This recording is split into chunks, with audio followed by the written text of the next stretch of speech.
for our NBA squad. And we're going to switch up the questions this time. Monica, the team to beat in the NBA is? I still think it's the Oklahoma City Thunder. They're just that good. And I don't think that you should sneeze at their, 44-10 record, I believe. SGA's been phenomenal. Jalen Williams had his first All-Star nod. Those role guys coming along strong. Chet Holmgren getting healthy. Isaiah Hartenstein making a difference on their interior defense. The pace they play at and how hard they play on both sides of the floor, I think everybody, that's your bar right now. That's your bar. Hahn, the team everyone should be worried about is who? Denver Nuggets. Don't sleep on them. First of all, I know we all get that fatigue with the MVP, but Jokic is still playing the best basketball of anybody in the league. It's indisputable. Jamal Murray's starting to come around now, and that's important. He's such a key piece for them. They've won 16 of the last 20 going into the break. Aaron Gordon healthy is key as well with the defense that he brings. Russell Westbrook off the bench. This team has already won a championship. This team you don't want to face in the first round of the playoffs. Monica, the Lakers, is it Luka's team right now? What? No, yes, no, maybe, kind of. I hate this.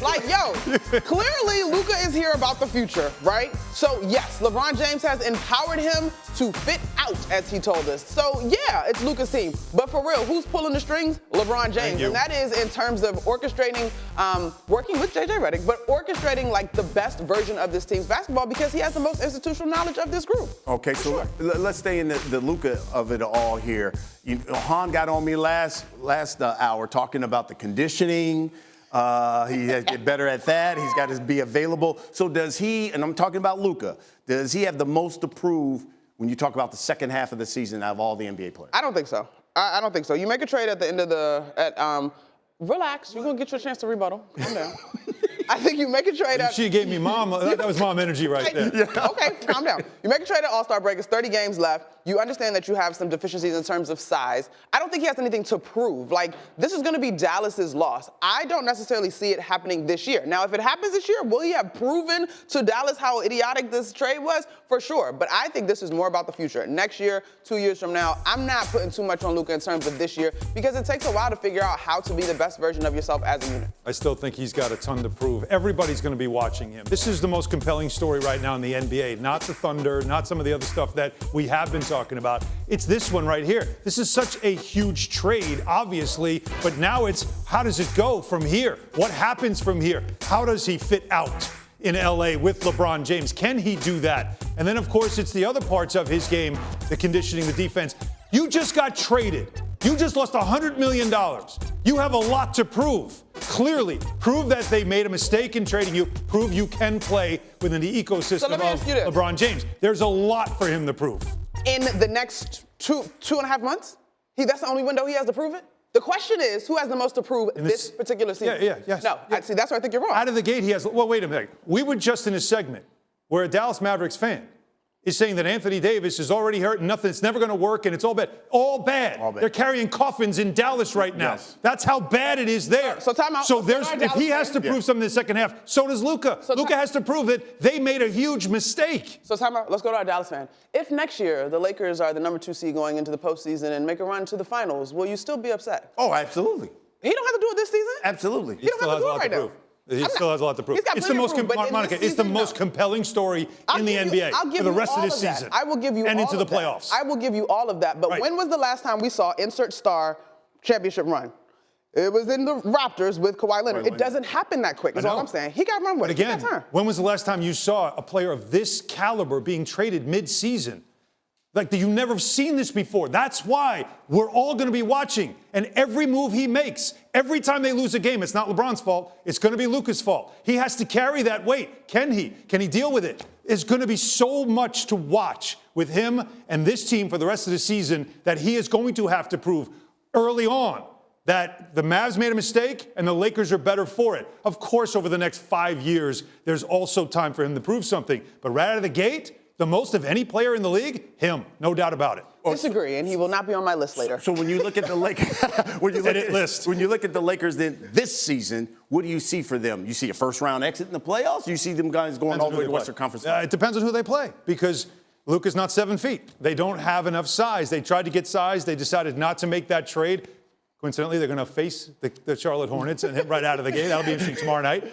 But that's legit what they're going to be missing. The wrong matchup could knock them out early if they don't have enough size.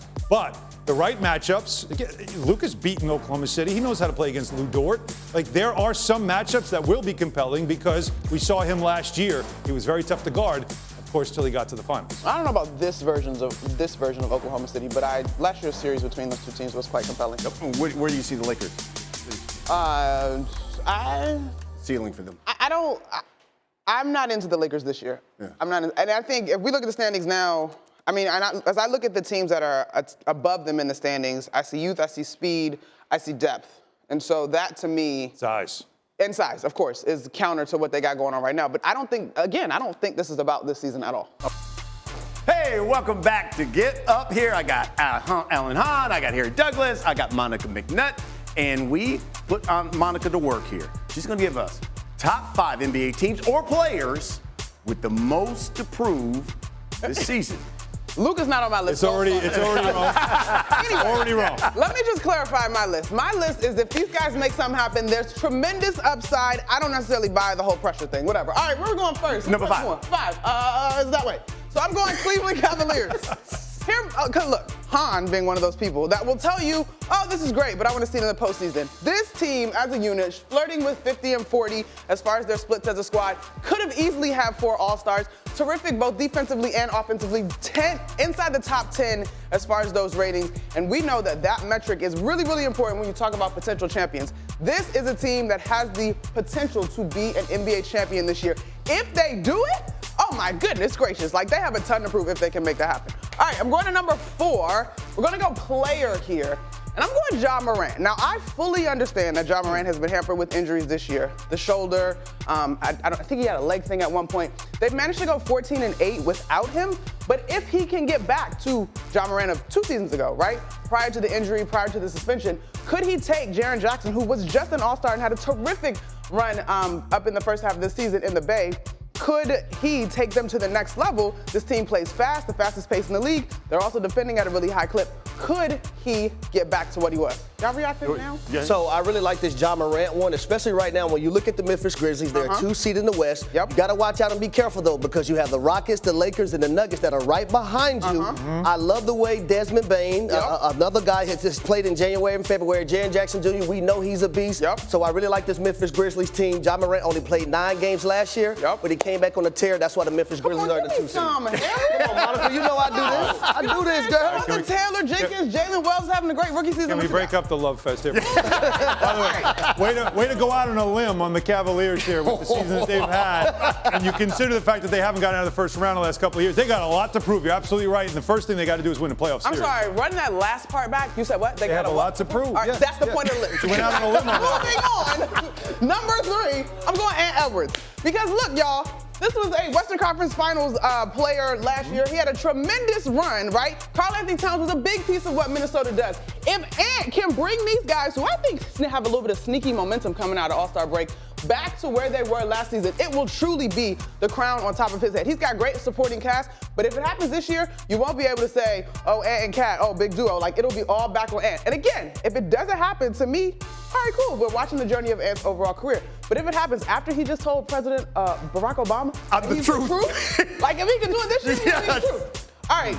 They said it casually, too. Tell me I'm wrong on this one. What logo was that? You didn't even have to bring that up. We all knew what that was. Tell me I'm wrong. No, that could be number 1, too. Okay. I mean, that could be number 1. I'm going to go 2. We were all, during our summer NBA talks, we were all part of it. This is the most exciting starting 5 coming together in basketball, and rightfully so. And it bears out when you look at the metrics as far as how good this offense has been. But can this group get healthy and realize the promise? I don't know that what you've seen so far bodes a ton of confidence in terms of their record versus OKC, Boston, and Cleveland. But they now have an opportunity to get healthy and to contend with the size that those teams have.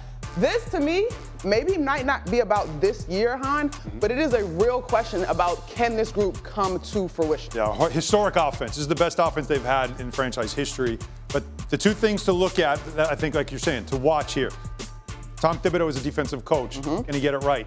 And in his 4 seasons with the Knicks, the last 20 games of the season, he has a .650 winning percentage. They're always best at the end of the year. Yeah.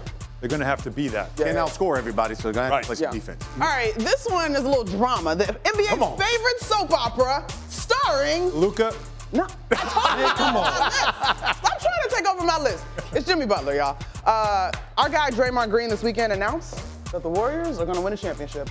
This guy will have a lot to do with it. I think just because of the way that the trade request has played out, and because the Warrior organization has been honest and vocal about wanting to maximize Steph. I had a game there earlier, earlier this season, had a chance to talk with some of their staff. They're like, we saw what Steph did in the Olympics. If we can get the pieces around him operating and functioning at a high level and with confidence, they have hope. And I honestly can't blame them because we all know who Steph is. But Jimmy Butler's presence with that group will have a lot to do with it. You know, that's really interesting. And you just said it. I mean, Draymond Green basically came over All-Star and said, now that we've got Jimmy Butler, we're going into games knowing we're going to win. And we're going to win a championship. Your thoughts? On the championship piece? He said, we will win the championship this year. I mean, and said there's nobody in the West that scares them now. I never expect Draymond to say anybody scares him or that we're not going to win. And so I 100% accept that from him because athletes have irrational confidence, as they should, and they have proven that. To me, when I look at that roster, I'm still concerned about the size. I do still have some questions about durability at this point in those guys' career, but I do think Steve Kerr knows exactly how to manage them. They are honest, and they know when to truly be flipping a switch. Yeah, they shouldn't be afraid, but there are teams that they don't match up well with, and the size factor is one of them. But you always get the Jimmy bump. When you trade for him, that's what you get. A lot of guys around the league have talked about this. When Jimmy Butler, when you first get him, you get a bump because he is going to not only be on his best behavior, he's going to be motivated. He has a lot to prove to Heat and Heat culture and Pat Riley especially. So he's going to have a little bit of that extra motivation, and a motivated Jimmy Butler is one of the best players in the league. We've all seen it. Petty Jimmy, we love it. That's what you get right now, and that's why if you're Draymond Green, it's the right thing to say. Win a championship this year. Because after this year, then Jimmy starts to find the coffee shop, then he starts to get a little more comfortable. That big face coffee, he's right? no longer really as motivated. So locked in Jimmy right now is your best opportunity. So what I do like about this move for the Golden State Warriors, Jimmy Butler, the ability to play off 2 feet, which is a lost art in basketball, period, at whatever level that you may think of. Getting to the free throw line, averaging 10 free throws in the 4 games. Steph Curry averaging 31 points per game in those 4 games. The spacing is different, and when Steph goes to the bench, you have a guy that can get you buckets. Jimmy with the